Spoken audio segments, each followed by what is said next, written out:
নেশার রমরমা যেন রাজ্যের পিছু ছাড়ছে না একেবারে। কোথাও সকালে নেশা সামগ্রী উদ্ধার তো কোথাও বিকেলে নেশার সামগ্রী উদ্ধার। সরকারের নেশামুক্ত ত্রিপুরা যে অভিযান সেটাকে তোয়াক্কা না করে একাংশ নেশার কারবারিরা নেশা সামগ্রী বিক্রি করার ফলে রাজ্যের যুবক যুবতীরা ধ্বংসের মুখে চলে যাচ্ছে। বৃহস্পতিবার সন্ধ্যায় গোপন খবরের ভিত্তিতে এনসিসি থানার পুলিশ বুদ্ধ মন্দির এলাকা থেকে 4 জন ড্রাগস কারবারিদের আটক করে থানায় নিয়ে আসে। পরবর্তীতে সাংবাদিকদের মুখোমুখি হয়ে বিস্তারিত তথ্য তুলে ধরেন এসপি কিরণ কুমারকে। আনুমানিক এই ড্রাগসগুলির বাজার মূল্য প্রায় 1.5 কোটি টাকা হবে বলে জানান তিনি। आज एक स्पेसिफिक इंफॉर्मेशन पे एनसीसी सब डिवीजन का टीम ने बुद्ध मंदिर के पास रेड किया और एक ऑटो रिक्शा के अंदर 4 लोग थे इंक्लूडिंग ड्राइवर।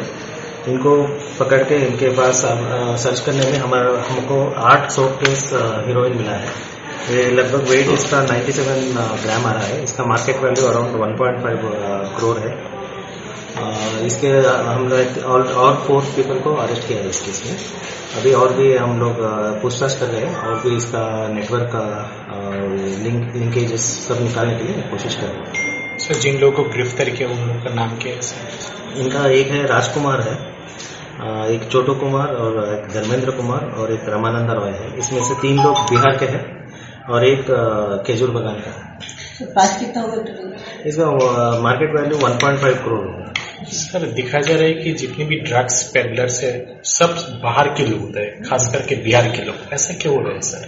ये हम लोग भी स्टडी कर रहे हैं कि बिहारी से इधर के बहुत सारा हम लोग जो सीजर हो रहा है, इवन कैनाबिस में भी ऐसे देख रहे हैं और हीरोइन में भी देख रहे हैं कि बिहार से बहुत लोग आके इधर से खरीद के उधर ले जा रहे हैं। तो ये भी हम लोग एक स्टडी करने का अवसर है कि क्यों ऐसा हो रहा है। ये भी हम लोग डिटेल में देख रहे हैं। सर, आगे जाके क्या प्रोसीड्यूर रहेगा सर? इसमें अभी एनडीपीएस केस रजिस्टर हो जाएगा और इनको हम लोग कोर्ट में प्रोड्यूस करेंगे कल और इनके 5 दिन का रिमांड लेंगे और इनका जो भी लिंकेजेस है, कहाँ से लेके आ रहे थे और किसको सप्लाई कर रहे थे, पूरा लिंकेज हम लोग ट्रैक करेंगे।